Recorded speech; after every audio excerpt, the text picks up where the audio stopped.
Pemirsa, keberanian itu bukan tidak punya rasa takut, tapi bagaimana memenangkan rasa takut tersebut. Orang berani bukan orang yang tidak punya ketakutan, tapi orang yang menguasai ketakutan itu. Itu kata Nelson Mandela. Sekarang kita dengar Ketua Komnas HAM Imadun Rahmat. Terima kasih Bang Karni. Assalamualaikum warahmatullahi wabarakatuh. Dalam kesempatan malam hari ini saya ingin berkontribusi pada aspek kronologi kenapa kemudian sampai terlaksana simposium 1965. Komnas HAM lembaga negara yang diberikan mandat untuk antara lain menyelesaikan berbagai persoalan-persoalan pelanggaran HAM berat masa lalu. Komnas HAM telah melakukan penyelidikan sebanyak 7 kasus, dan kasus hasil penyelidikan Komnas HAM sudah ada di Kejaksaan Agung dan mengalami kemandekan proses yang cukup lama.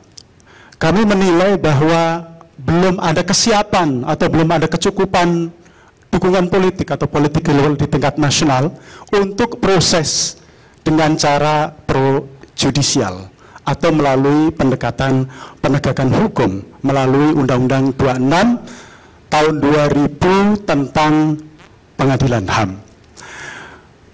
Komnas HAM tidak kemudian berhenti sampai situ dan menyerah kepada keadaan, karena memang ini mandat negara, ini mandat undang-undang, dan Komnas HAM ditagih oleh publik untuk bagaimana mendorong penyelesaian tragedi-tragedi ini. Oleh karena itu kemudian Komnas HAM melakukan upaya mendorong apa yang kami sebut sebagai konsensus nasional untuk menyelesaikan tragedi pelanggaran HAM berat di masa lalu yang ada 6 kasus itu. Maka kemudian Komnas HAM melakukan serangkaian pertemuan-pertemuan dengan berbagai pihak, dengan ketua DPR, dengan ketua MPR, dengan berbagai pimpinan partai politik, dengan pimpinan NU, dengan pimpinan Muhammadiyah, dengan kiai dan sebagainya, termasuk pimpinan-pimpinan agama lain, untuk mendorong spirit penyelesaian, Hasil dari itu kita bergembira karena Presiden Jokowi pada peringatan Hari HAM tahun 2014 menyampaikan komitmen politiknya untuk menyelesaikan persoalan ini. Oleh karena itu kemudian Komnas HAM mengundang berbagai pihak untuk mengumpulkan ide-ide dan gagasan melalui sebuah simposium bagaimana cara terbaik dan yang mungkin dilakukan untuk penyelesaian ini. Kita lanjutkan proses itu dengan melakukan lobby-lobby, antara lain melakukan pertemuan lebih dari 4 kali yang melibatkan Menko Polhukam, Menteri Hukum dan HAM, Bapak Kapolri, Bapak Panglima TNI, Pak Jaksa Agung, Bapak Kepala BIN, dan Ketua Komnas HAM. Lebih dari 4 kali melakukan pertemuan-pertemuan untuk mendorong penyelesaian. Nah, dalam proses mendorong penyelesaian ini, yang diutamakan adalah spirit bahwa ini harus diselesaikan. Ini tidak boleh mandek. Kita tidak boleh membiarkan cerita kelabu di masa yang lalu menghantui terus-menerus perjalanan kita di masa depan. Itu spirit utamanya. Soal bagaimana formula penyelesaiannya, maka kemudian muncullah gagasan yang lebih moderat yang dikemas dalam skema penyelesaian rekonsiliasi. Ada beberapa hal yang disepakati. Yang pertama bahwa proses penyelesaian ini ditempuh dengan cara Indonesia. 1. Yang kedua, tetap memperhatikan dan berpegang teguh kepada keadilan terhadap korban. Sekali lagi saya katakan terhadap korban, bukan kepada partai. kepada korban. Kemudian bahwa penyelesaian ini dilakukan tidak dengan jalan yang tunggal, tidak harus konsep kita ambil dari formulanya siapa, tetapi ini diproses sesuai dengan kriteria dan karakter kasus per kasus dan melalui pentahapan. Oleh karena itu kemudian mengerucut kepada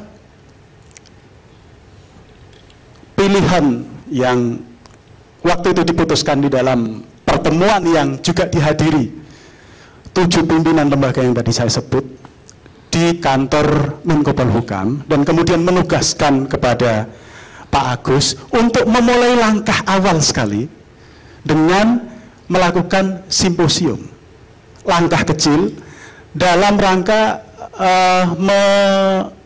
mendapatkan gambaran berbagai versi sejarah tentang peristiwa 65. Jadi memang kita awali dengan kasus 65.